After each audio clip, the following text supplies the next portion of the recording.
Dalawang rider ang patay sa magkahiwalay na aksidente sa kalsada sa Batangas. Ang isa sa kanila sumabit ang leeg sa kable ng isang tow truck. Saksi, si Denise Abante ng GMA Regional TV, Balitang Southern Tagalog. Binabagtas ng motorsiklong yan ang kalyeng palabas ng bypass road sa San Pascual, Batangas nang sumalpok ito sa isang trailer truck sa intersection. Dumire-diretso ang truck habang naiwan namang nakahandusay ang rider sa kalsada.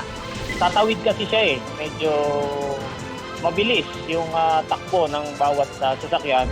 Naisugod pa sa ospital ang biktima pero idineklara siyang dead on arrival. Hinahanap na ang truck driver. Sa bayan ng Lemery, dead on the spot ang isa pang rider matapos umanong sumabit ang leeg nito sa kable ng isang tow truck.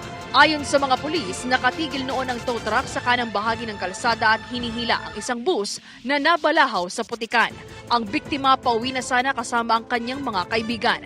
Maulan daw ng gabing yun at mabilis ang takbo ng motor kaya't posible umanong hindi napansin ng rider ang mga kableng nakasabit sa tow truck. Dire-diretso po sila, hindi na napara ng mga tao. Kaya sabi po yung liig niya mismo sakto doon sa cable. Wala silang helmet ng time na yun. Matinding pinsala sa leeg ang tinamo ng rider na agad nitong ikinasawi.